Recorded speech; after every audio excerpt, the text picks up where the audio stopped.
Bonjour.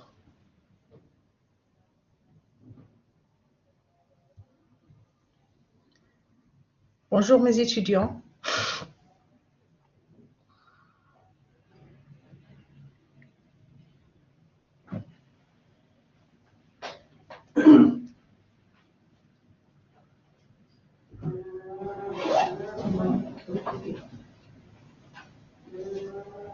Bonjour mes étudiants.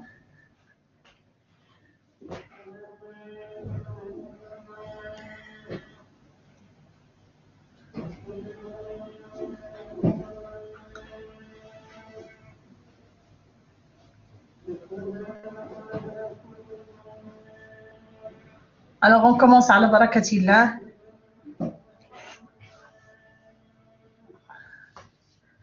Quel est l'état d'avancement de vos projets?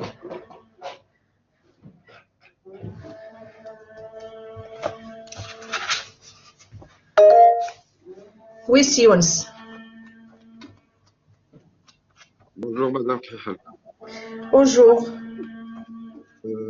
Pour l'état d'avancement de mon projet, j'ai mis la problématique qui est dans quelle mesure le système de contrôle interne permet d'améliorer la performance dans le secteur hôtelier au Maroc. C'est la problématique. Alors, il a été Et déjà présenté par votre collègue l'autre fois. mais il n'a pas terminé. Mais il n'a pas terminé parce qu'il a eu un problème dans la connexion. Oui. D'après la problématique de recherche proposée, nous avons soulevé les questions de recherche suivantes qui constituent les axes de cette recherche. La première question, c'est pourquoi le contrôle interne dans les établissements hôteliers? La deuxième question, quels sont les composants du système de contrôle interne? Et la troisième, quel est l'impact du contrôle interne sur la performance dans le secteur hôtelier au Maroc? Alors, elles ont été déjà présentées par votre collègue, ces Oui, trois. Parce qu'elle a rejoint la c'est session par la suite, si je me rappelle bien. Elle a eu un problème de oui. connexion au début et puis il a rejoint la session. Alors, pour ce Pour qui est le de la plan, problématique, oui. allez-y, monsieur Youds, Euh, continue. pour le plan du travail, pour répondre à l'ensemble des questions de recherche liées à notre problématique, notre étude sera composée de 3 chapitres. Le premier chapitre sera consacré. Je vous arrête, monsieur Younes, en termes Oui, de parties et non en termes de chapitres. Et nous avons avancé lors de la première séance qu'on va avoir, c'est-à-dire un plan qui est équilibré, 2 parties, une partie théorique et une partie qui est pratique. Et pour chaque partie, vous allez avoir 2 chapitres. Et comme ça, vous faites l'équilibre entre les parties et les chapitres. Vous aurez un plan qui est équilibré. j'ai mis 3 chapitres et chaque chapitre sera composé de 2 ou 3 parties. Alors, citez-nous les 3 chapitres. Le premier chapitre sera consacré à étudier le contrôle interne dans l'environnement du secteur hôtelier en précisant les différents contrôles auxquels les établissements hôteliers y soumis et en présentant le fondement théorique ainsi qu'en expliquant la nécessité de ces contrôles dans ces établissements. C'est Alors, on le va premier présenter le chapitre. fondement théorique pour un chapitre. Alors, les Euh, fondements théoriques, c'est la première partie. La première c'est partie sera consacrée aux fondements théoriques. la première partie, ok, attends, Alors, première. pour chaque chapitre, vous devez traiter donc certains éléments. Alors, répétez-moi la problématique. Dans quelle mesure le système de contrôle Dans interne quelle permet mesure? d'améliorer la performance dans le secteur hôtelier au Maroc, n'est-ce pas? Oui, Et oui, vous avez une sous-question. Pourquoi le contrôle interne, les composantes du contrôle interne et l'impact du et contrôle interne l'impact. oui, Oui, sur la sur la performance. performance. Voilà. Donc, citez-moi maintenant les parties. Donc, les parties, si, les parties. Hein.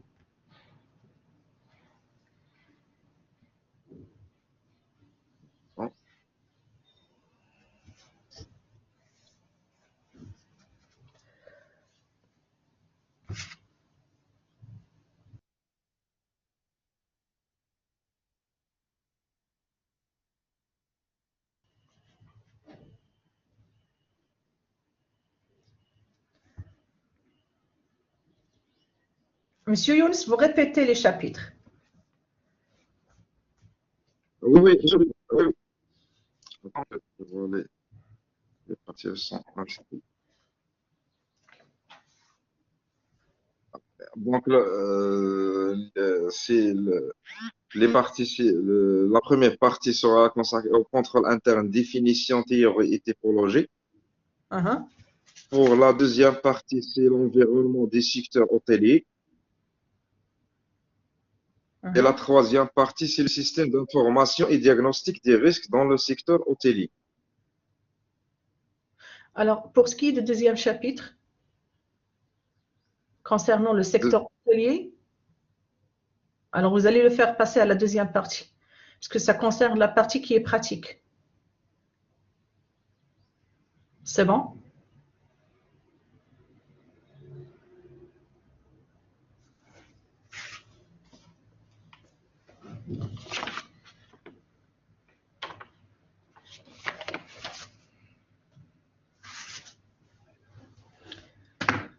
Monsieur Younes?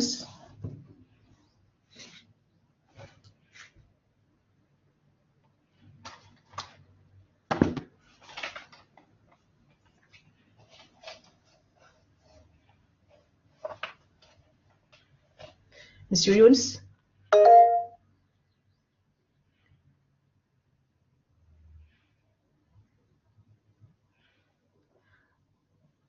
Alors, mademoiselle Houda?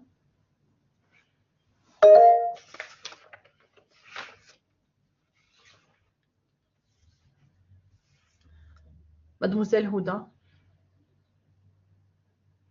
À vous la parole.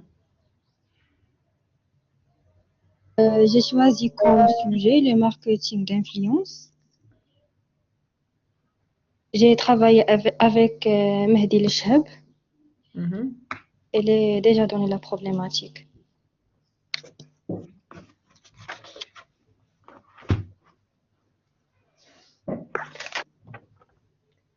Oui. Et donc, vous voulez, Houda, quel est votre état d'avancement? Pour le plan, Rappelez-nous d'abord la problématique, Houda. pardon. Quelle importance suivent les outils d'influence pour la réussite de toute stratégie marketing et quel l'impact peut avoir les outils d'influence sur la stratégie marketing? C'est ça. On prépare le plan. Il se compose de deux parties, une partie théorique et... On compose de deux parties. On les appelle Oui. on les appelle les outils. Continuez, mademoiselle.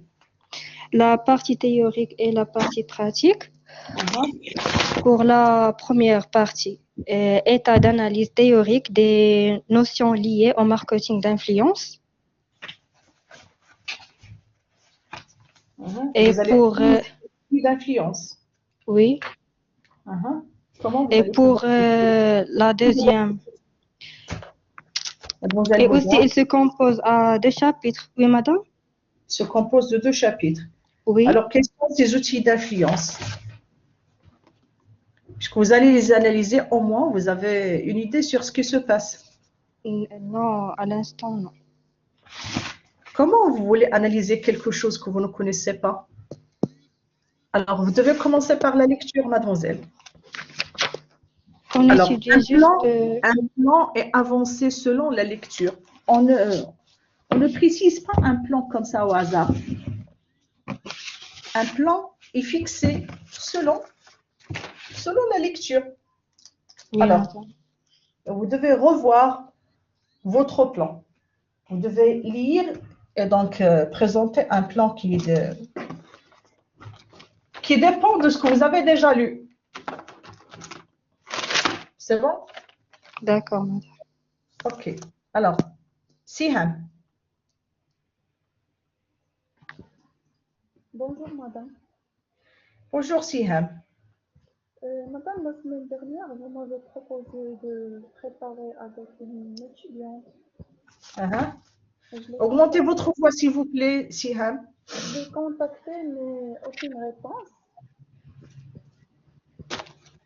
En fait, Alors, j'ai fait mes recherches peut-être il et a des circonstances qui lui sont propres. je sais pas. Mais moi, j'ai pas resté les bras croisés. J'ai Ben, fait je des ne vous ai pas recherches. demandé de rester les bras croisés, mademoiselle. Je Oui, dis que madame. peut-être il a des circonstances. Oui, oui, Ça n'empêche, on tolère un petit peu. Continuez votre travail. oui, j'ai Quel est fait votre des état recherches d'avancement? et j'ai trouvé un sujet qui me paraît intéressant Lequel? concernant l'externalisation du processus de recrutement. L'externalisation du recrutement. Du processus de recrutement. Ah, oui, Euh, pourquoi ne pas aller directement? Oui, oui, c'est un très bon thème. euh, Donc, oui, vous allez parler de la contractualisation, si j'ai bien compris. oui, j'ai choisi ce sujet car aujourd'hui, toutes les entreprises font appel au cabinet de recrutement pour satisfaire leurs besoins en personnel. Mhm. C'est pour Oui. ça je l'ai trouvé intéressant.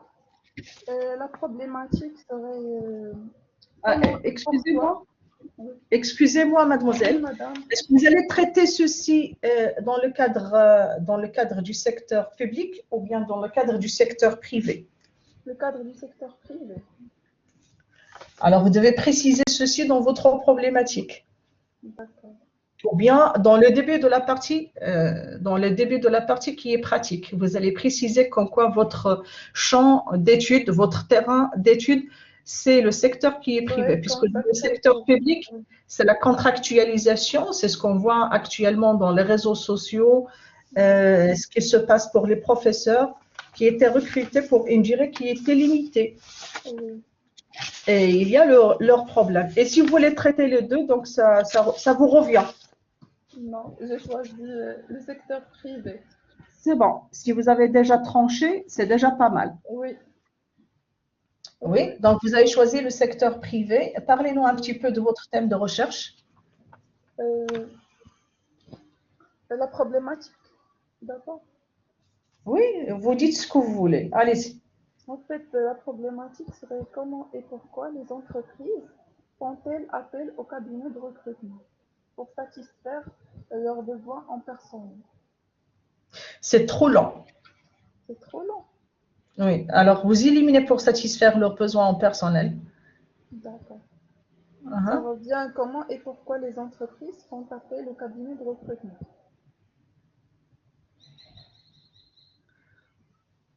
Alors pour un début, c'est OK. D'accord. En fait, dans le cas pratique, euh, j'ai choisi encore ce sujet car je connais une personne qui travaille dans un cabinet de recrutement Uh-huh. et, et elle va m'aider de donner des documents. euh, Est-ce que vous pouvez nous citer le nom du cabinet, s'il vous plaît? oui, Novancy One. Pardon? Novancy One. Il se situe à Casablanca.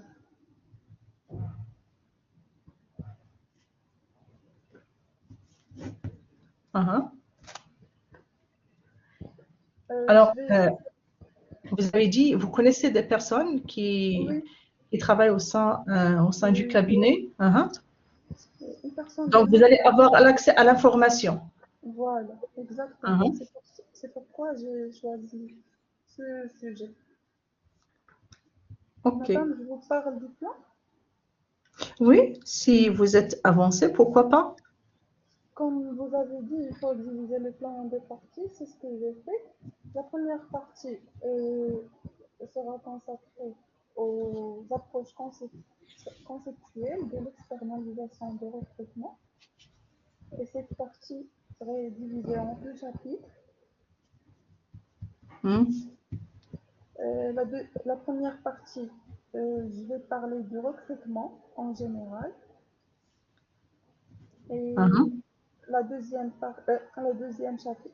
chapitre, l'externalisation du recrutement. Je vais parler je vais parler tout ce qui concerne l'externalisation du recrutement.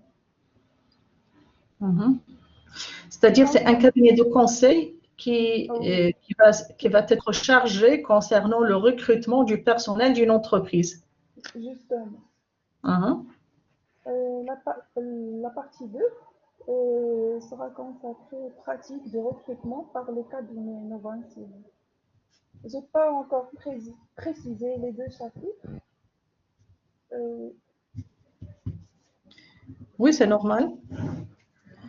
Alors, voilà Siham, ce que je vous propose. Attendez une minute.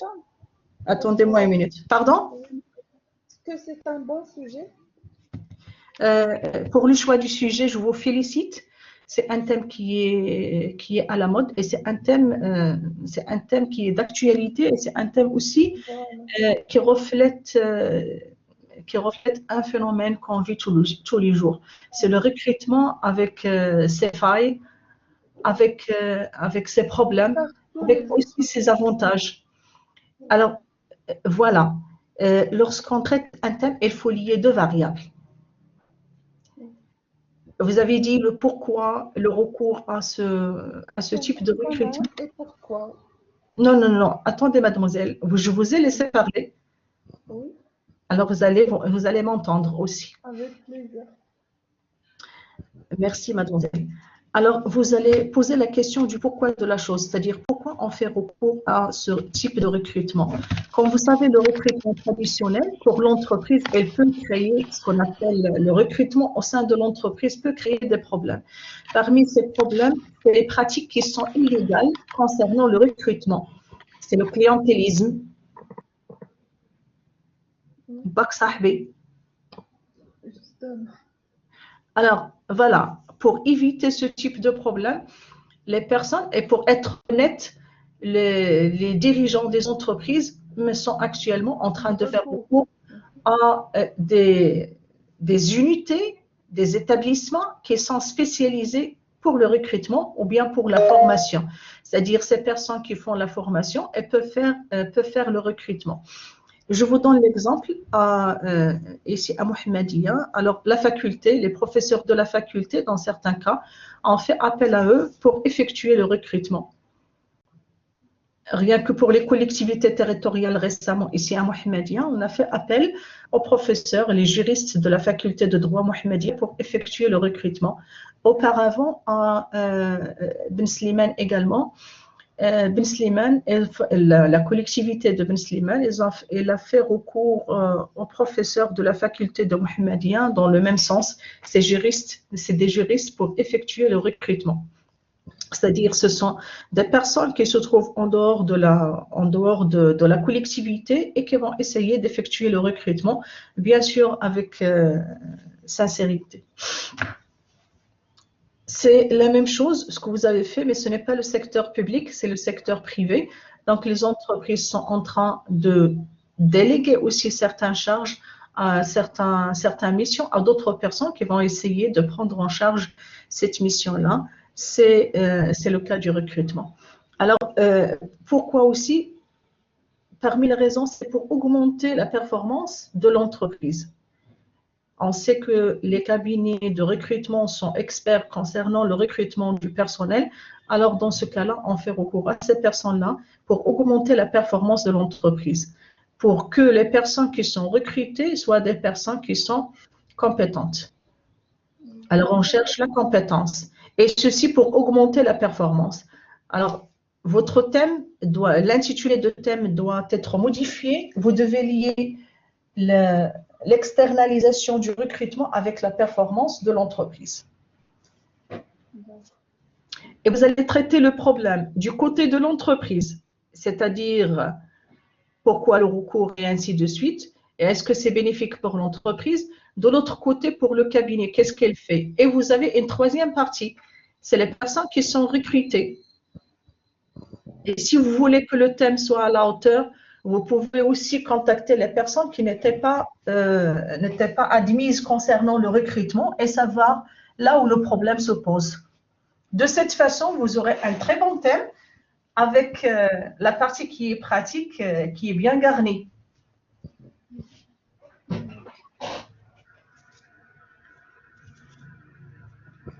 Mademoiselle Sihan, à vous la parole. Madame, je vous écoute. Madame, ils m'ont proposé de... Augmentez votre voix, s'il vous plaît. Madame, les personnes que je connais, ils m'ont proposé de faire dans la partie pratique une étude sous forme d'enquête. Oui, c'est une enquête. Mais vous devez avoir une enquête qui est adressée à ces personnes-là. Donc, qui sera c'est le volet. auprès Alors, des clients du cabinet. d'après les clients du cabinet. Oui. Alors, vous allez avoir trois parties. Ben, écoutez-moi. Vous devez avoir l'avis ou bien des réponses de la part de l'entreprise qui fait appel à ce type de recrutement. Vous allez vous poser la question, la période, comment, est-ce que c'est bénéfique? Donc, ce qui se passe, vous devez avoir l'avis des personnes qui travaillent au sein du cabinet. Et la troisième partie, c'est les personnes qui optent pour le recrutement.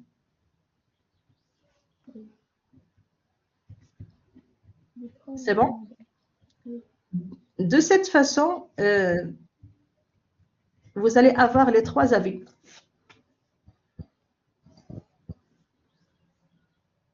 C'est bon, Sihan? Oui, c'est bon. OK. Merci beaucoup. De rien. Monsieur El-Bdaoui, Oui, madame. donc vous continuez. Pour la deuxième partie sera consacrée pour présenter les composantes du système de contrôle interne et comment mettre en place un système de contrôle interne efficace, fiable et permettant d'identifier les risques.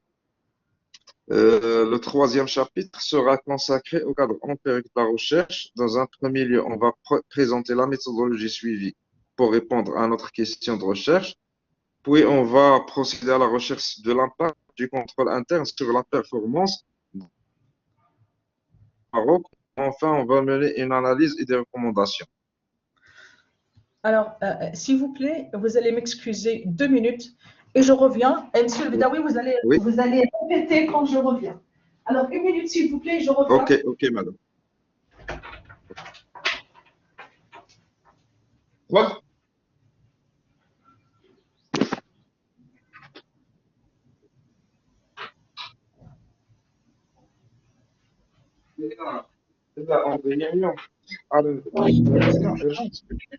Voilà, monsieur El-Bdaoui.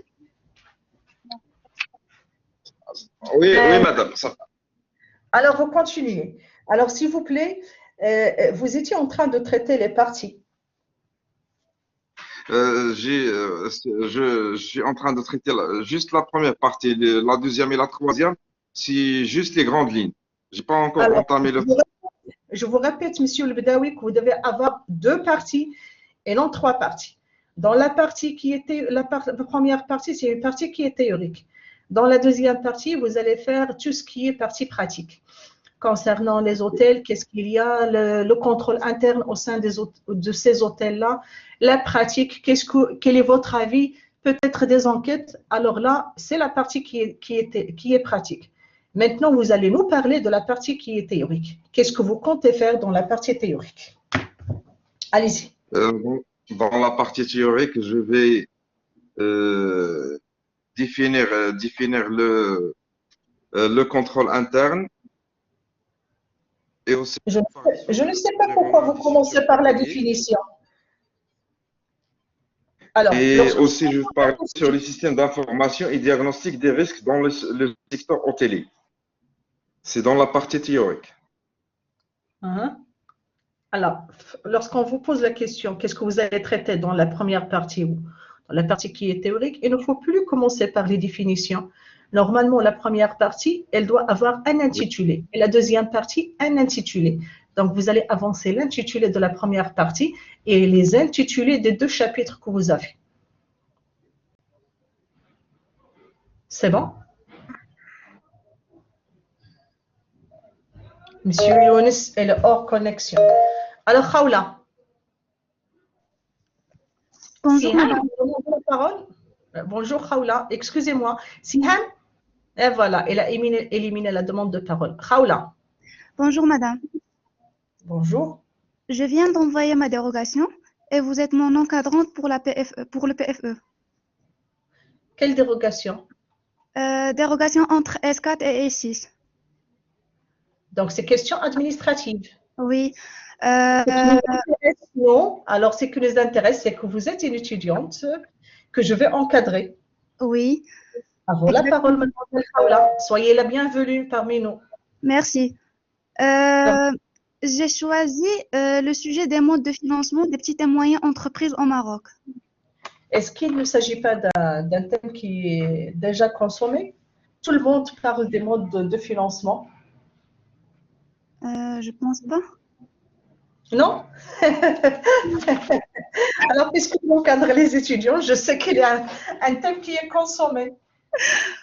Ah, Et puisque aussi je participe à des commissions de recrutement, concernant, excusez-moi une minute, j'apporte des feuilles. Puisque je participe à des commissions d'accès des étudiants, l'entretien qui permettent l'accès des étudiants en master. Et il y a pas mal de thèmes qui sont de ce type-là. d'accord. Qu'est-ce que je peux faire? Alors, c'est à vous de proposer. Alors, quels sont les modes de financement que vous comptez faire? J'aimerais savoir le mode de financement. Les chapitres, Oui. je vais le diviser sous Non, non, non, non, je ne parle plus des chapitres, je parle des modes de financement, les types de modes de financement. les différentes. Les différents modes de Pardon? financement, je vais les traiter. Je vais traiter les différents modes de financement. Les différents modes de financement. On dit un mode de Oui, financement, donc les différents modes de financement. Quels sont ces oui. différents modes? Est-ce que vous pouvez nous parler de ces modes de financement? Je suis un peu perturbée. J'ai pas encore bien organisé mes idées. Alors, voilà, vous êtes en train de choisir des thèmes comme ça. Vous ne creusez pas, et vous ne sachez pas de quoi il s'agit. Alors, peut-être il faut prendre un mode de financement. Essayez de travailler sur le risque. Ah bon, madame. C'est bon? Oui. C'est dans le même sens. Essayez de travailler sur le capital risque. Capital risque. Capital risque. Merci, madame. C'est bon? De rien. Merci. De rien. Monsieur Mohamed. Bonjour madame. Mhm. Bonjour. Bonjour. Oui madame, mon sujet c'est la contribution du marketing territorial au développement local. Uh-huh. Oui. La problématique madame, c'est comment le marketing territorial peut contribuer au développement local. Mhm. Oui. Madame, le plan que j'avais choisi, c'est madame, Avez mon choisi travail, oui, que j'avais choisi, le c'est, oui madame. plan. Madame, mon travail est subdivisé en deux chapitres. Uh-huh. Le premier chapitre, D'abord, le travail doit être divisé en termes de parties. Une oui partie madame, théorique, une pratique. Et on parle de la première partie. Comment vous allez le diviser? En deux chapitres. Quels sont ces chapitres-là? madame, le premier chapitre est intitulé du marketing au marketing territorial. Le marketing? Du marketing au marketing territorial. Oui. Donc, vous avez fait le passage du marketing en général au marketing très précis, celui Marketing, territorial. du mar- Uh-huh. Oui, madame. Quel est l'intérêt de ce passage-là? Madame, pour éclairer les choses, madame, ça correspond à une revue sur l'évolution du marketing depuis Uh-huh. son apparition, madame, jusqu'à l'extension vers, vers des nouveaux domaines. Donc, dans ces domaines, on va traiter le marketing territorial. Et le deuxième chapitre? Madame, le deuxième chapitre, c'est le marketing territorial au service d'un développement local. Madame, je vais traiter dans ce chapitre trois concepts, à savoir les collectivités territoriales et le développement local, ainsi la contribution du marketing au développement local. La contribution du marketing. Oui, madame, je vais mettre l'accent sur l'attractivité.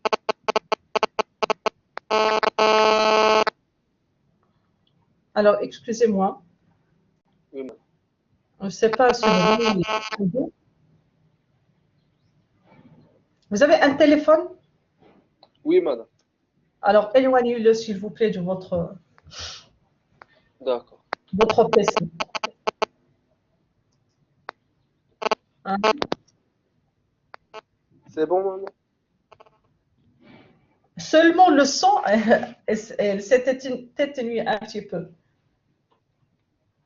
Oui? Donc, votre thème, c'est le marketing, la contribution du marketing territorial au développement local. Vous m'en- Vous avez divisé ce thème en deux parties. Et Oui, une madame. partie qui concerne le passage du marketing de façon générale au marketing Oui. territorial. Et la deuxième partie, c'est comment le marketing territorial contribue au développement local. N'est-ce pas? Oui. Alors, Oui, est-ce que madame.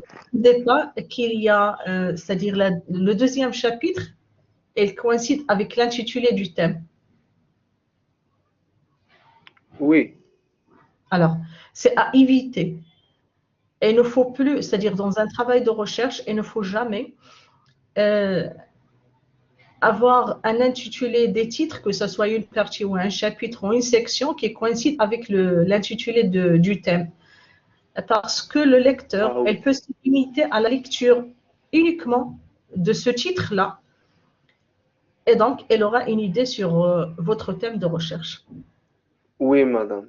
Il faut savoir choisir correctement les intitulés des thèmes et les intitulés aussi des chapitres. Oui, donc je dois éliminer l'intitulé qui coïncide avec le titre du Vous thème. devez le modifier. Oui, madame. Madame, je me suis perdu dans la partie pratique. Madame, est-ce que je dois viser une ville sur laquelle je vais travailler, madame, sur ma recherche? Alors, si vous voulez travailler, c'est à vous de préciser. Ce n'est pas à moi de vous imposer. Oui, madame, parce que je me suis perdu et j'ai besoin Alors, d'aide, madame. alors, pour ce qui est du marketing territorial, donc vous allez travailler en termes de découpage territorial. Le découpage territorial, nous avons, si je ne me trompe pas, il y a 12 régions. Donc, vous allez travailler en Oui, termes de régions. oui, En termes de région, si vous voulez choisir la région dans laquelle on se retrouve, c'est Casablanca, Stade. Si vous voulez oui, choisir autre région, c'est à vous de choisir. oui, madame, d'accord. Et Donc, dans si la vous partie voulez faire, pratique, et si vous voulez faire une étude comparative entre deux régions et le marketing dans les deux régions, ça sera le cas idéal. d'accord, madame, merci beaucoup. Si vous allez travailler sur une région, sur un territoire, de façon générale, bien précis, Oui, votre travail sera ce qu'on appelle une étude qui est descriptive. Mais si vous voulez oui, travailler en termes comparatifs, alors l'étude comparative entre deux régions ou deux territoires qui sont différents, ça vous rapporte énormément de choses. oui, madame. Merci beaucoup, madame. De rien.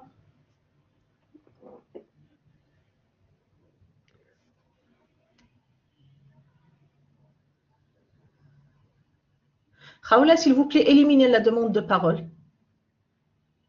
Alors, ceux qui ont déjà intervenu, qu'ils éliminent la demande de parole. Mademoiselle Besma, Madame, la parole. Oui, bonjour madame. Bonjour Besma. Bonjour. Alors pour le thème, on avait eu un problème la séance dernière par rapport à la problématique et le choix du thème. Donc, Pour titre, on a enfin choisi les styles de management et performance. Et pour la problématique, c'est dans quelle mesure les styles de management peuvent-ils être des facteurs susceptibles d'impacter la performance d'une entreprise? C'est bon. Donc, vous allez traiter ce qu'on appelle les styles, c'est le leadership. Oui, effectivement. Oui. Oui. Est-ce que vous avez pensé à la partie qui est pratique? Oui, effectivement. Pour la partie pratique, on avait dit qu'on va partager un formulaire aux employés plus les directeurs d'une société. Par contre, pour la société, on n'a pas encore choisi. Juste pour voir les styles de management qu'ils ont adoptés pour leur société et comment les employés, leur point de vue par rapport à ce style de management. Alors, concernant la partie qui est pratique, vous devez avoir deux questionnaires. Un questionnaire qui est adressé au personnel pour avoir leur avis et une question qui doit être adressée au manager. D'accord. Et si des mêmes entreprises, c'est le cas idéal. Vous allez voir ce que vous ont déjà avancé les managers, de l'autre côté, ce que vous ont déjà avancé le personnel, ou bien les personnes qui œuvrent au sein de cette société-là, et vous pouvez confronter les deux avis et voir s'il s'agit de la même chose ou il y a quelque chose qui cloche. Et il faut lier les styles de management à la performance. D'accord, ça marche. Et la comptabilité. Oui. Est-ce qu'un style de management pris isolément, c'est-à-dire style autoritaire, participatif ou autre style, est-ce que son impact, c'est-à-dire si je prends un seul style et je vois son impact sur la comptabilité, si je change de style, est-ce que je vais avoir la même rentabilité? Normalement, c'est une question qui doit être posée. Et vous devez aller dans ce sens-là. D'accord. D'accord, ça marche. J'ai une petite question, madame. C'est parce qu'on a eu une petite idée. Parce que le Maroc, maintenant, il essaye de switcher vers un monde où le système il est plus informatisé. Et je voudrais savoir, par exemple, une simple problématique, c'est est-ce que le leader, le choix du style de management qu'il va adopter, comment il va essayer de fusionner entre la nouvelle génération qui est update, qui est plus côté informatique, avec l'ancienne génération qui a plus d'expérience. Et comment le style de management, il va essayer de compatir entre les deux parties. C'est aussi un élément que vous pouvez inclure. Alors, arrêtez votre micro, s'il vous plaît. Alors, c'est un élément que vous pouvez inclure, c'est le volet technologique ou bien le volet système d'information, c'est-à-dire avec tout ce qui est nouveauté. Est-ce qu'on peut toujours avoir les mêmes… Alors, vous n'allez pas poser quand même la question, l'impact du système d'information sur la performance, puisque c'est un autre thème. Mais vous pouvez voir si vous voulez l'intégrer, c'est-à-dire si vous voulez intégrer la présence des systèmes d'information comme variable, donc vous pouvez l'intégrer. D'accord. Et est-ce qu'on va, c'est-à-dire qu'on va l'intégrer dans la partie pratique? C'est à vous de voir. Donc alors, pour le thème c'est les styles de direction. Est-ce que les styles de direction, vous pouvez vous poser la question concernant les styles de direction, est-ce qu'ils ont une relation avec la technologie ou bien… Donc, vous allez traiter ceci dans la partie qui est pratique. Vous pouvez voir l'impact de nouvelles technologies d'information et de communication sur ce qu'on appelle les styles de direction. Est-ce que le style de direction sera impacté par la technologie ou non? D'accord, merci madame, merci. De rien.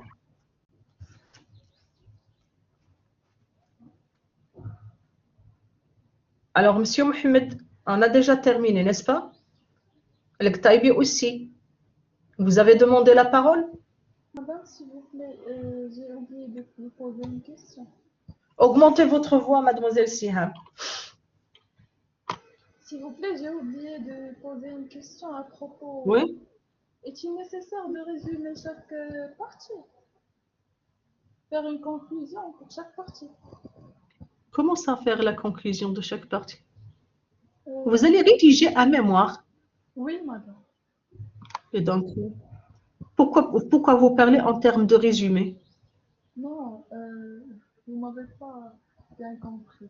Euh, on va faire la première partie et puis est-il nécessaire de résumer la première partie, puis passer aux deuxième partie et la conclure, puis passer à la conclusion générale. Ah, on voulait dire achever la première partie Voilà. et puis passer à la deuxième. Non, vous pouvez les travailler les deux à la fois. Si le thème vous éclaire, vous pouvez travailler les deux en parallèle. Mais le cas qui est idéal, c'est achever la première partie et après vous attaquez la deuxième partie. D'accord.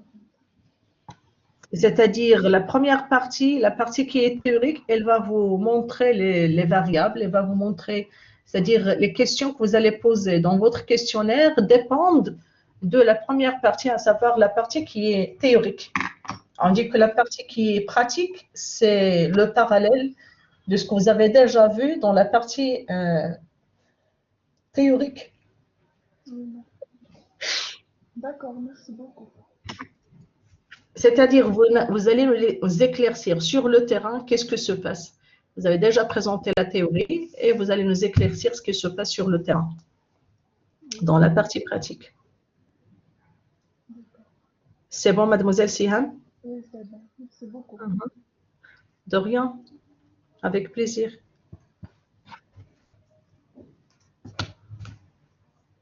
Est-ce qu'il y a d'autres qui veulent intervenir? Alors, je ne vais plus lire ce qui est écrit. Vous allez utiliser vos micros et je vais vous encadrer. Je vous ai donné la possibilité d'accéder à vos micros. Oui, monsieur Amin. Bonjour madame. Bonjour. Je travaille avec Salwa sur le thème l'impact du système d'information sur les entreprises industrielles au Maroc. On a déjà préparé la problématique. Comment le système d'information contribue-t-il à atteindre les objectifs de production dans les meilleurs... Alors, on a changé les meilleures conditions, le moindre délai, n'est-ce pas? Non, je sais pas. Allez-y. Vous allez me citer votre problématique? La même problématique. De quelle mesure le système d'information contribue-t-il à atteindre les objectifs de production dans les meilleurs délais et moindres coûts au sein de l'entreprise? Là, vous n'êtes plus en train de parler de la qualité en quelque sorte. Le modèle japonais, vous parlez du modèle japonais? Non. Alors, vous devez vous référer au modèle japonais. Ok, madame. Oui, donc vous continuez. On a préparé le plan. C'est divisé en deux parties. La première partie, l'information et le système d'information dans l'entreprise industrielle. La première partie, vous avez dit quoi? L'information? L'information et le système d'information dans les entreprises industrielles. La deuxième partie? La dernière partie, le système d'information et le service de production.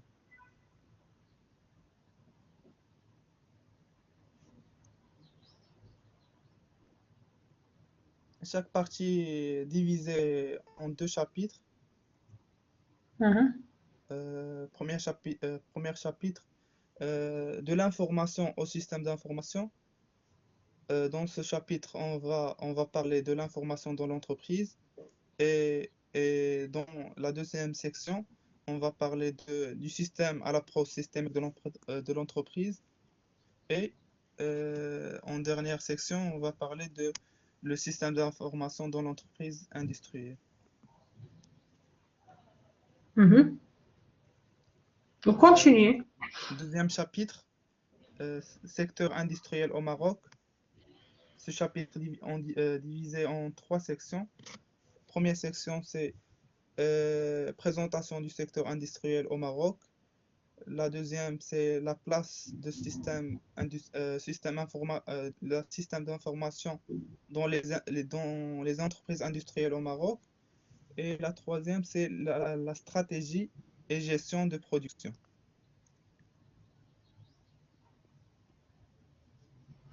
Et Est-ce que ce vous qu'on avez, concerne- est-ce que vous avez lu quelques références, Monsieur Amin?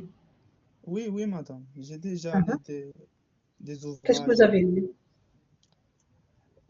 Madame, en premier, j'ai choisi l'impact de la système d'information au niveau de le contrôle de On ne dit gestion. pas l'impact du système d'information, l'impact du système L'impact d'information. du système d'information au niveau de contrôle de gestion.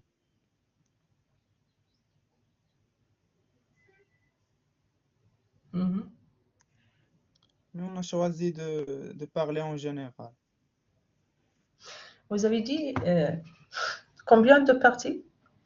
Deux parties. Mhm. Et j'ai entendu 3 chapitres. Non, deux chapitres. Deux Deux chapitres. chapitres en première partie.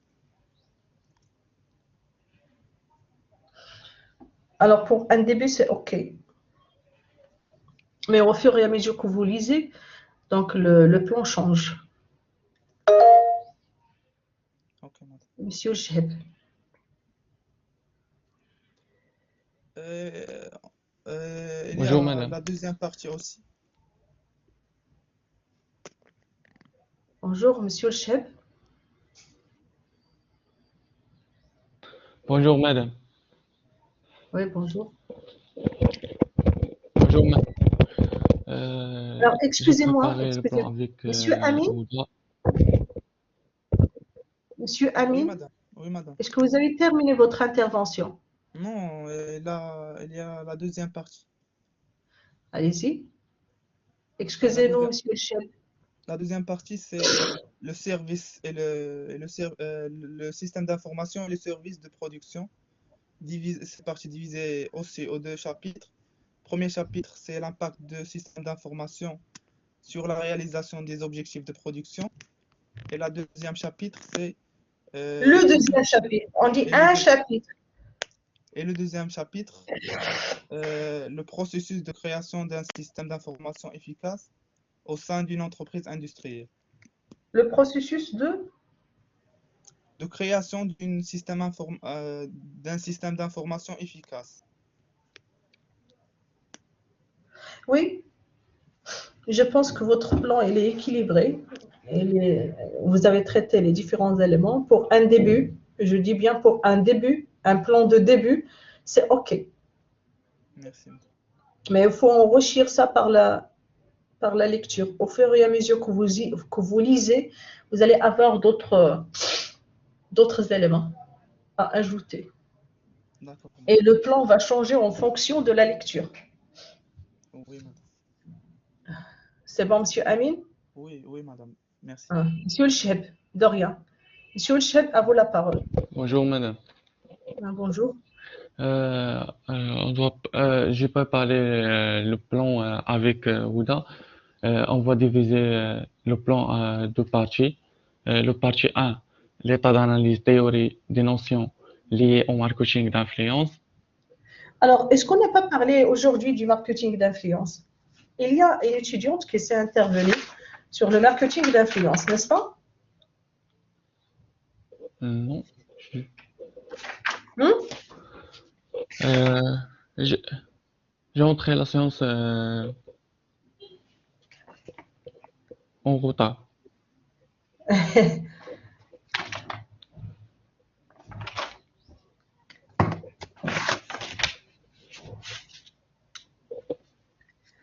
Allez-y, continuez. Pour la partie 1, l'état d'analyse théorie des notions liées au marketing d'influence, qui contient deux chapitres. Le chapitre 1, le marketing d'influence, histoire et descriptive. Le Excusez-moi, chapitre la première partie? état d'analyse théorique des notions liées au marketing d'influence, Mhm. qui contient deux chapitres. Le chapitre 1, le marketing d'influence, histoire et descriptive. Et le chapitre 2, le marketing d'influence au Maroc. C'est très vague.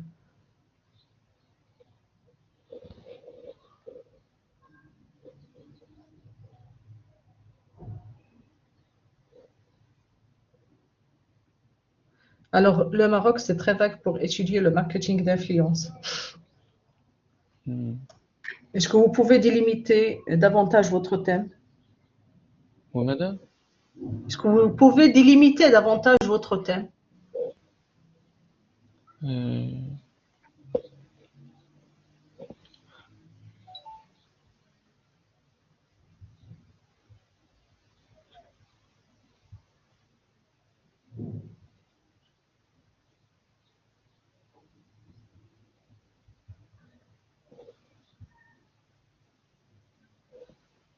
Appelez-moi votre thème.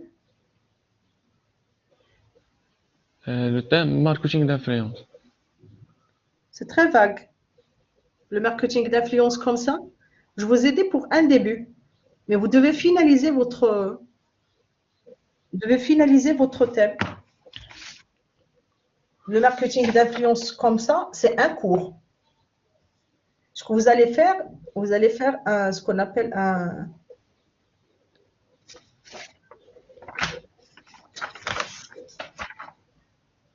Vous allez faire un projet de fin d'études. Alors, vous m'avez donné la problématique auparavant. Oui, j'ai déjà.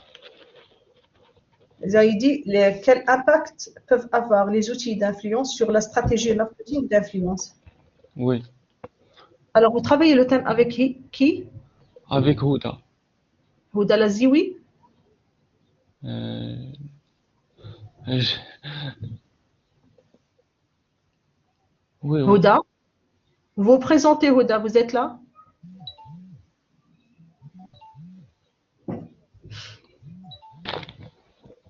Houda? Houda Lazioui.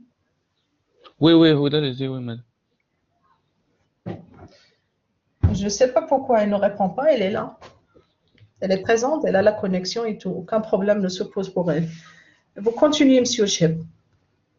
Alors, concernant l'intitulé de thème, vous allez revoir vous devez revoir l'intitulé de votre thème.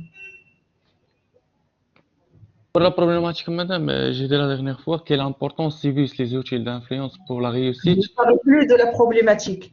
Je parle du thème. Le marketing territorial, d'influence, c'est trop vague. Oui, Parlez-nous un petit peu de ce marketing d'influence.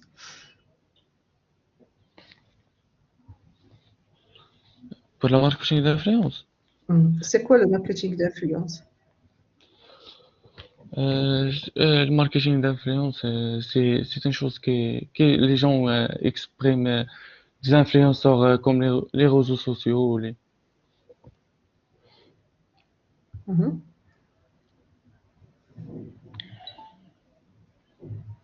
Continuez. Vous l'étudiez dans le cadre de l'entreprise ou bien dans quel cadre? Le marketing, dans le cadre des gens qui expriment des influenceurs. Oui. Alors, c'est concernant les réseaux sociaux, c'est-à-dire concernant, vous dites l'impact sur les personnes. Oui, mais Hein? Alors, vous devez chercher l'impact. L'impact. Alors, non. Vous êtes en train de parler de la stratégie marketing d'influence. Donc, lorsque vous parlez en termes de stratégie, votre problématique, c'était quel impact peuvent avoir les outils d'influence sur la stratégie marketing d'influence. Lorsque vous dites la stratégie marketing d'influence, alors vous vous posez du côté de l'entreprise et vous allez étudier les différents outils d'influence que l'entreprise met en œuvre.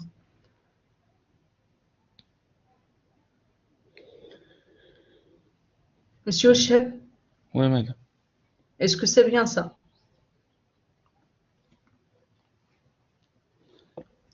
Parlez-nous de la stratégie marketing d'influence. Quoi, madame? Vous avez ici les outils d'influence. Oui, les outils d'influence. Vous avez la stratégie d'influence. Parlez-nous de la stratégie marketing d'influence. La stratégie. C'est ce que vous avez avancé l'autre fois. Oui, madame, mais aucune idée. Aucune idée. Oui. Alors, vous êtes en train de choisir, je ne sais pas, vous ouvrez Monsieur Google et vous êtes en train de choisir comme ça. Oh pouf. Mais non, vous devez choisir en fonction de ce que vous lisez. Alors, Oui. pour moi, pour vous, c'est la situation initiale. Alors, voilà, je l'ai mentionné. Vous devez revoir votre thème, vous devez revoir votre problématique et vous devez lire sur ce que vous voulez avancer. C'est bon, Monsieur Mehdi? On va choisir autre thème. Non, je ne vous ai pas demandé de choisir un autre thème. Je vous Oui. ai demandé de lire et de savoir ce que vous êtes en train de traiter, ce que vous voulez traiter. Puisque Oui. vous êtes là, vous êtes perdu. Vous parlez des réseaux sociaux, donc je pense aux consommateurs, je pense aux usagers de services publics, je pense aux clients de façon générale. Mais lorsque vous parlez lorsque j'ai regardé la problématique, c'est en termes de stratégie, en termes d'outils d'influence. Vous avez les outils d'influence et vous avez la stratégie marketing d'influence. Je vous ai posé la question, quels sont les outils, quelle est la stratégie? Aucune réponse. Pour les outils, madame, c'est les réseaux sociaux, la publicité online, les sites web.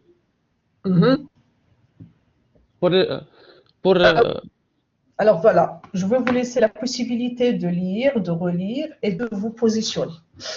À vous la parole, Monsieur le Mehdi.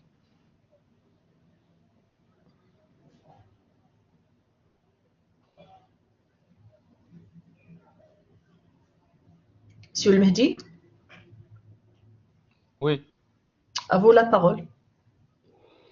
Donc, pour le plan, c'est bien ou non? On ne va pas parler du plan tant que vous ne maîtrisez pas ce que vous voulez avancer. J'espère que vous m'avez compris, Monsieur le Mehdi. Oui, mais- Est-ce que vous vous sentez perdu, franchement?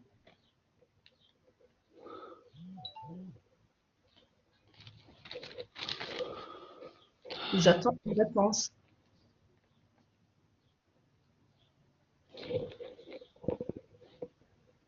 Est-ce que vous vous sentez perdu, Monsieur le Mehdi? Madame, Oui. donnez-moi une chance jusqu'à la prochaine séance. Voilà, c'est ce que je vous ai demandé.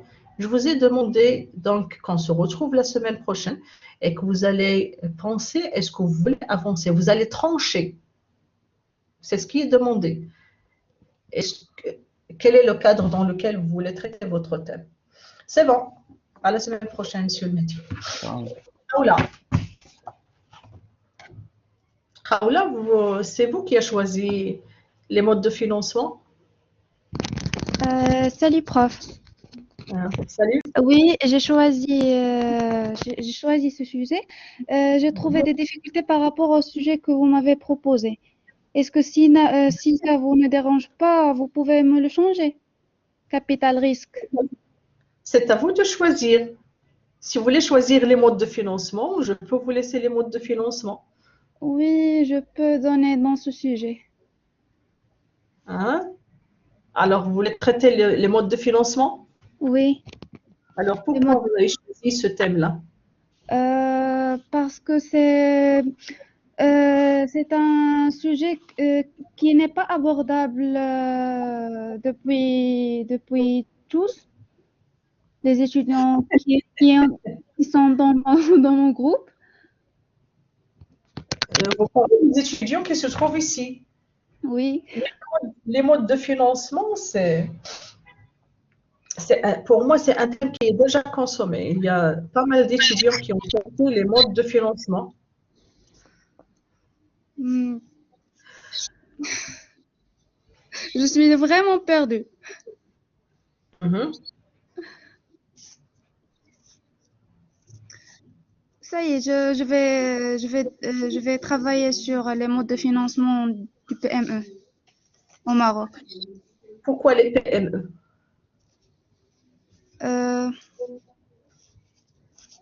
J'ai pas d'idée, madame.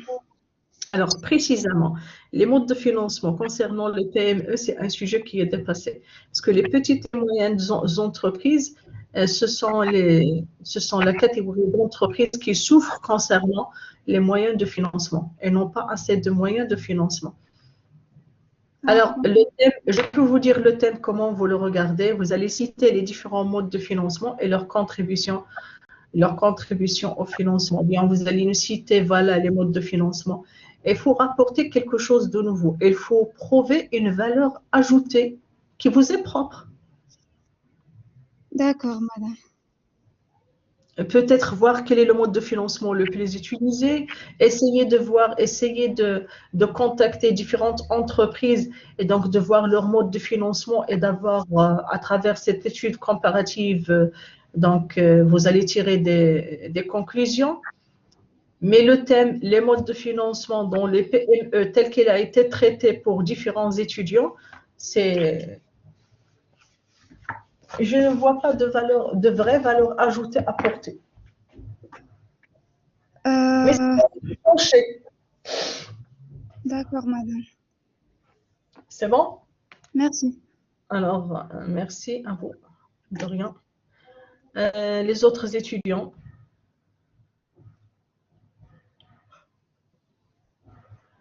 Est-ce qu'on a fait le tour?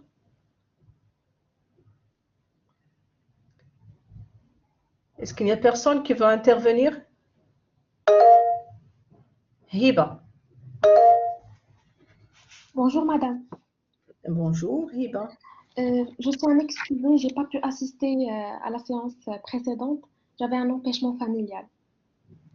Aucun problème Hiba. Alors, donc merci vous beaucoup. citez ce que vous avez. De rien.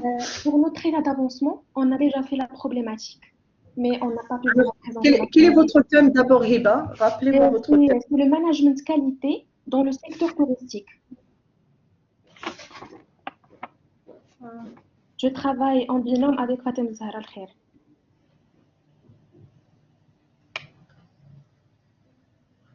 Et voilà, le système de management de la qualité dans le secteur touristique, n'est-ce pas? Oui, exactement. La problématique? Et dans quelle mesure le management de qualité permet-il d'améliorer ou affaiblir la productivité des entreprises touristiques? Oui.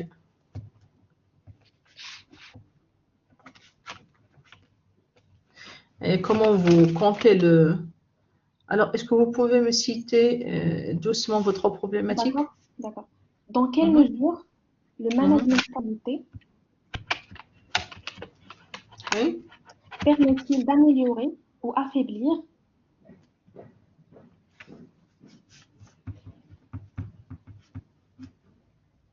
la productivité des entreprises touristiques?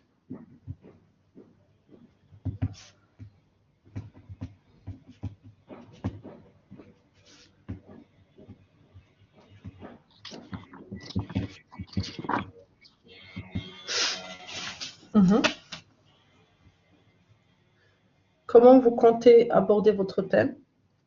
D'accord, donc j'ai pensé à cette problématique. D'abord, donc l'amélioration du management de qualité se fait à travers plusieurs éléments. La satisfaction du client, une bonne gestion des ressources humaines, etc. Mais la relation entre la productivité et la qualité n'est pas toujours positive. Il y a plusieurs contraintes, surtout pour les entreprises touristiques, comme la saisonnalité et surtout le manque de qualification des ressources humaines. Par exemple, le recrutement. Les entreprises touristiques ont des difficultés à recruter des employés et surtout à les retenir à long terme à cause de la concurrence et la compétitivité. Il y a plusieurs entreprises touristiques dans le marché du travail. Voilà. Alors, vous dites que la relation entre qualité et productivité n'est pas? Oui, voilà. Est-ce que vous êtes sûre de ce que vous êtes en train d'avancer, mademoiselle Hiba? D'après ce que j'ai lu dans les ouvrages et sur Internet. Alors, vous allez vous référer au modèle japonais. D'accord. Vous avez le Total Quality Management. Et puis, vous avez les cercles de qualité. Les cercles de qualité, ce sont des groupes de 5 à 10 personnes qui ouvrent dans le cadre soit d'un département ou d'une division ou d'un service et qui ont pour objectif la résolution des problèmes qui s'opposent au sein de ces entités-là. C'est au sein de l'entité, mais précisément, soit le service, soit les départements ou la division. Ils sont en train de travailler à titre volontaire. Donc, il n'y a pas de rémunération supplémentaire pour ce travail-là. La relation entre la qualité et la productivité, donc c'est le modèle japonais. Vous allez essayer de faire des recherches et nous allons essayer de voir ce que vous allez nous apporter la semaine prochaine. D'accord. Merci beaucoup, madame. De rien.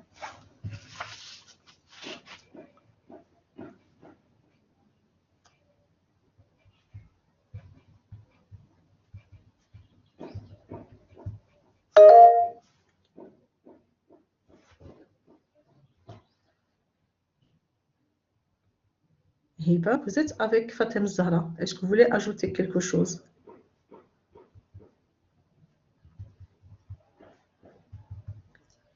Hiba, Oui, madame. est-ce que vous voulez ajouter quelque chose? Non, j'ai déjà parlé. C'est bon. Merci. Mhm. Le khiyar. Excusez-moi, c'est le khiyar qui est avec Fatem Zahra. Est-ce que vous voulez avancer quelque chose? Oui, Vous madame. travaillez au bilan? Oui, effectivement. Mhm. Je suis désolée parce que j'avais un problème de connexion. J'arrive à Aucun entendre problème. ce qu'elle a Allez-y. dit. Hiba. Madame, on a préparé une problématique parce que la dernière fois, vous m'avez demandé de reformuler la problématique. Mhm. Oui, on a dit dans quelle mesure le management qualité permet-il d'améliorer ou affaiblir la productivité des entreprises d'industrie touristique. Mhm. Oui, et on a préparé un plan qui se compose de 2 parties. La première partie est une partie théorique qui se compose de 3 chapitres. Chaque chapitre est composé de 2 sections. Excusez-moi, vous répétez les parties. Je Oui. suis en train de recopier en même temps votre thème. Voilà, continuez. Parce que je fais des fiches pour chaque séance. Oui, Alors, je suis en train de rédiger votre thème. Allez-y.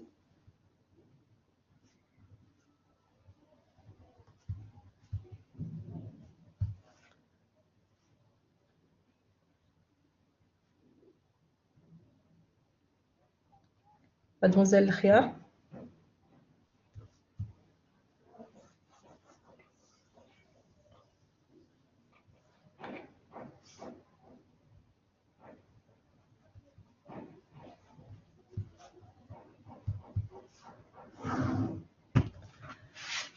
Est-ce qu'il y a d'autres étudiants qui veulent intervenir? Oui, Omaïma.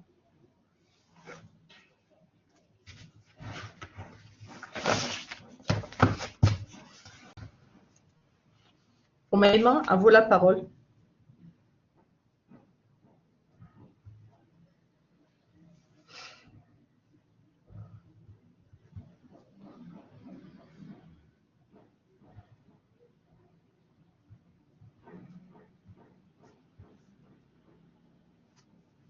Mademoiselle Omaïma, à vous la parole. Oui, Fatem Zahra.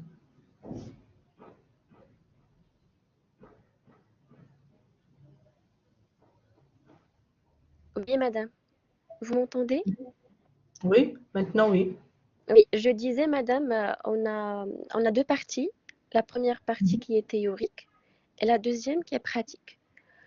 La première partie se compose de 3 chapitres.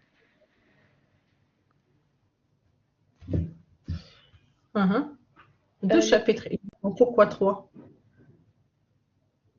Allez-y. Oui. Ce que vous avez proposé, avancez ce que vous avez proposé. D'accord. Donc, le premier chapitre, c'est le cadre conceptuel du management qualité. Il se compose de 2 sections. La première, c'est le concept de la qualité. Et la deuxième, c'est le concept du management qualité, tout ce qui est définition et principe. Tout un chapitre pour les définitions. L'autre fois, je vous ai avancé qu'un chapitre, jamais on ne va le concentrer en entier sur les définitions. C'est à éviter. D'accord. Un petit élément dans une section peut être la définition. Allez-y, vous éliminez ce chapitre-là. Vous passez au deuxième. Qu'est-ce que vous avez? Alors, le deuxième, c'est le management qualité dans le domaine des services. Voilà. Lui aussi est Maintenant, composé de 2 sections. c'est votre cadre conceptuel. Oui. C'est votre partie théorique. Oui. Donc, vous savez que la qualité dans les services, elle est difficile que la qualité dans l'industrie, puisque dans les services, on regarde le client, on regarde devant ses yeux toutes les failles qu'une personne peut commettre. Oui. Est-ce que, madame, on peut prendre en considération le service hôtelier, la restauration?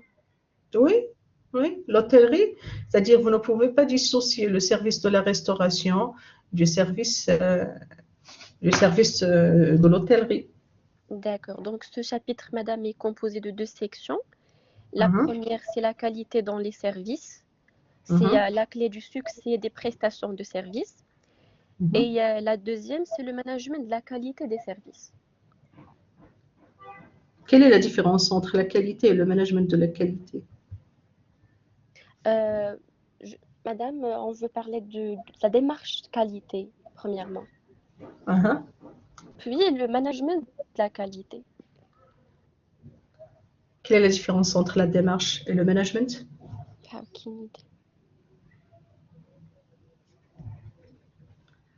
Alors, je vous laisse cette question pour la prochaine fois pour y répondre. Donc, c'est une question à laquelle vous allez répondre pendant la semaine prochaine. D'accord. Bon? Donc, madame, il faut savoir ce que vous êtes en train de faire en tant qu'élément. D'accord. Ce que je vois, vous êtes en train de choisir des titres comme ça, au hasard. C'est une remarque qui peut être avancée pour l'ensemble des étudiants. C'est-à-dire, si je donne une remarque, peut-être il y a un qui déclenche la remarque, mais la remarque peut être généralisée à l'ensemble des étudiants. D'accord, madame. Donc, j'ai mis le premier chapitre. C'est bien ça, madame? Pardon? Est-ce que je dois supprimer ou je dois éliminer le premier chapitre? Alors, le chapitre concernant la définition de la qualité, le concept de la qualité, le concept du management de la qualité, ou vous avez dit le total qualité management, vous pouvez l'inclure lorsque vous êtes en train de parler de la qualité dans les services ou bien du management de la qualité. Vous pouvez commencer votre élément par définir, vous définissez ce qu'est le concept et puis vous passez à l'essentiel. D'accord. Par exemple, je ne sais pas, vous parlez de la qualité de service. Alors là, vous allez commencer par la définition de la qualité. Vous allez énoncer votre plan dans ce qui est partie, chapitre, toutes les introductions, que ce soit l'introduction générale, l'introduction de la partie ou l'introduction du chapitre. Vous devez commencer par l'intérêt du thème, la problématique et puis l'énoncé du plan. Et après, lorsque vous allez passer au grand titre, lorsque je parle des chapitres, pour vous parler du grand titre, donc vous êtes en train de l'aborder, vous citez la définition incluse dans votre cadre théorique. Oui. Oui, d'accord. C'est bon, j'espère que vous m'avez compris. Oui, oui, j'ai bien compris. Et madame, C'est le une troisième remarque chapitre. pour l'ensemble des étudiants. Oui. Oui, le troisième chapitre, c'est la perception du management qualité dans le service touristique marocain. Alors, Lui vous vous placez du côté des clients.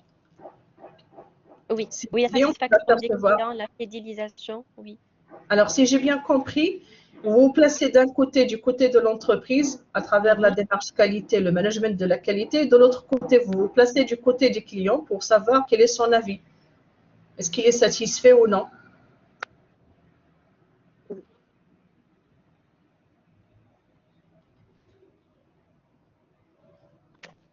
Tout à fait. Alors voilà, donc votre madame, étude doit être et pour la deuxième chapitre, c'est la deuxième partie plutôt. Oui. Et pour la partie pratique, c'est le management de la qualité chez les agences de voyage. On va prendre en considération un cas d'une agence de voyage.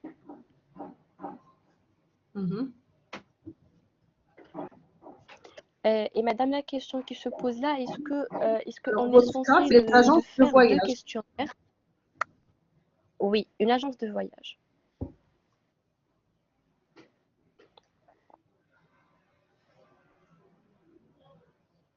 Alors, pour les agences de voyage, leur objectif, c'est le transport du personnel, c'est-à-dire le transport des personnes et le transport aussi des biens. Alors, vous visez une agence de voyage qui a pour objectif le transport des êtres humains ou bien le transport des marchandises.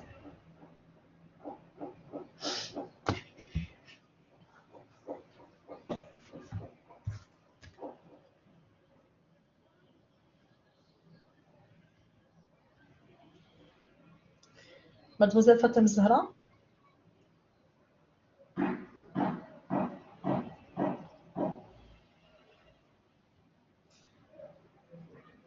Est-ce qu'il y a d'autres étudiants qui veulent intervenir?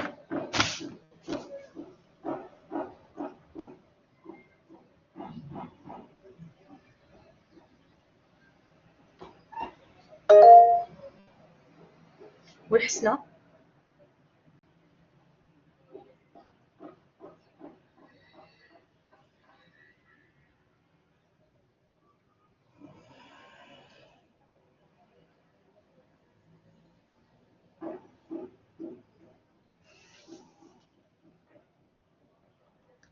Hsna, vous avez la parole.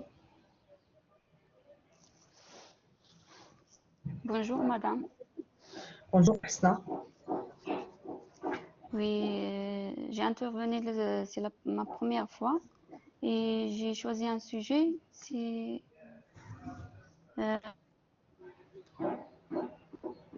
les banques participatives au Maroc. C'est un thème qui est très vague. Est-ce que vous pouvez nous parler de votre thème de recherche?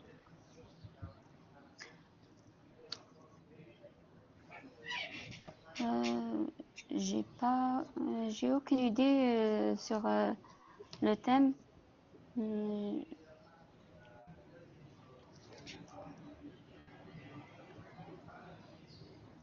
C'est le retour sur l'expérience depuis le lancement et perspectives des banques et les attentes des consommateurs marocains. Alors, je peux vous éclaircir un petit peu votre thème. Concernant les banques participatives, quelques années avant, il n'y avait plus de banques participatives, même s'il y avait une. Oui. Alors, uniquement concernant l'intitulé, mais il se trouvait à l'intérieur d'une autre banque, qui est une banque traditionnelle. Récemment, il y avait une loi, je pense que c'était en 2016, c'est la loi qui encadre les banques participatives. Et après, il y a la naissance de quelques banques qui sont participatives, mais on se pose la question de la réalisation de ces banques-là. Et si vous regardez le coût, si vous vous posez la question concernant la population marocaine, est-ce que vous êtes pour une banque participative ou bien pour une banque qui est traditionnelle, la majorité, ils vont vous répondre par oui, elles sont pour la banque qui est participative. Mais dans le cas où vous avez creusé un petit peu votre recherche et essayé de savoir ce qui se passe concernant les crédits qui sont avancés par ces banques participatives, vous allez constater que le coût il est très élevé comparativement à la banque traditionnelle. Donc là, il n'y a pas d'usure, mais quand même, le coût il est très élevé. Chose qui fait que les personnes, maintenant, elles font du recul concernant la banque lorsque vous citez le coût, bien sûr, en comparaison avec le coût qui est avancé dans la banque traditionnelle.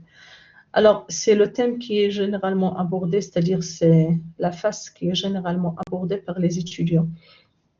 Moi, ce que je veux, si vous voulez traiter ce thème-là, c'est que vous traitez le contrôle, traitez l'aspect du contrôle. Normalement, on se pose la question, est-ce qu'il y a un vrai contrôle concernant ces banques-là? Et qui fait le contrôle? Parce que c'est illogique qu'il y ait une banque qui est participative et le contrôle sera fait par une banque qui est traditionnelle. Ce n'est pas les mêmes principes, ce n'est pas les mêmes valeurs, ce n'est pas les mêmes modes de raisonnement, de fonctionnement aussi. Alors là, on se pose la question, qu'en est-il? Et si jamais le contrôle est fait par les banques traditionnelles, est-ce que le problème est résolu? Voilà, je vous éclaircis un petit peu le thème et c'est à vous de D'accord, madame, merci. prendre votre décision. Les autres Pour la étudiants, problématique, comment je peux choisir la problématique? la problématique n'est pas de choisir. On ne dit pas choisir une problématique. Oui. C'est à vous de la détecter à travers la lecture. Je vous ai donné des pistes de recherche. C'est à vous de la ficeler.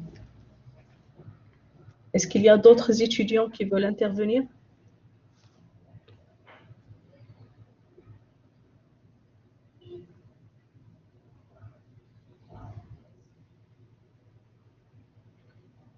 Omaïma.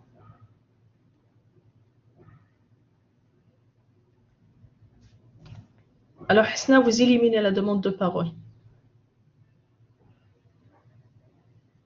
Omaïma? Alors, Ayoub Lgrissi, vous devez résoudre votre problème concernant le micro. Donc, vous devez faire votre effort, contacter d'autres étudiants, vous résolvez ce problème-là. Vous travaillez avec Omaïma. Omaïma, donc, elle a commencé la parole, elle a pris la parole, mais elle avait un problème de connexion. Voilà, vous travaillez sur le thème qui est l'impact de la gestion des risques dans le secteur bancaire. Votre problématique, c'est la politique de crédit de banque et quels sont ces risques. Alors, vous reformulez votre problématique. La politique de crédit de risque et quels sont de crédit de banque et quels sont ces risques. Vous vous posez la question, quels sont les risques de crédit? Et là, vous parlez de votre problème, de votre politique de crédit.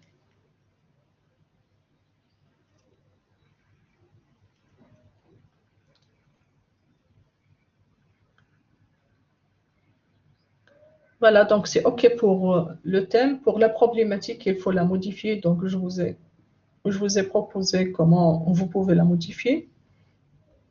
J'espère que la prochaine fois, votre problème sera résolu. Mademoiselle Fatem Zahra, vous avez demandé la parole? Oui, madame, c'est toujours le problème de la connexion. Je suis désolée. Donc, madame, est-ce que c'est bon pour la problématique et le plan, plutôt les chapitres?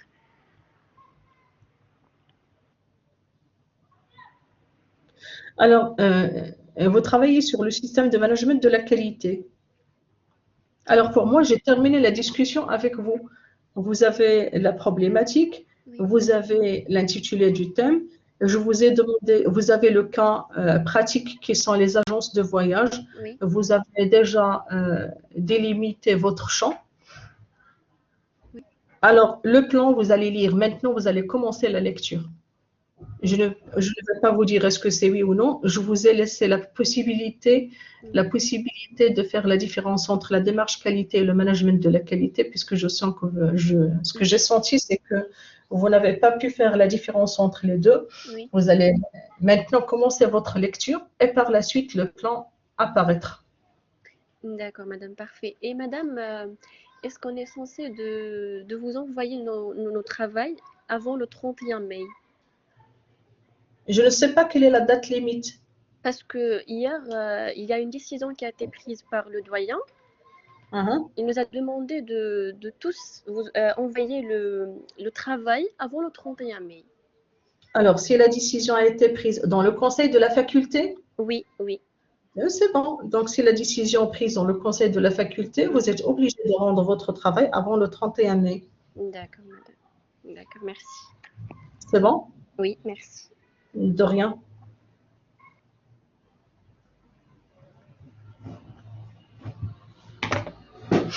Vous éliminez la demande de parole. Alors voilà, on a fait le tour. De rien, Monsieur Ayoub. J'espère que la prochaine fois, votre problème sera résolu.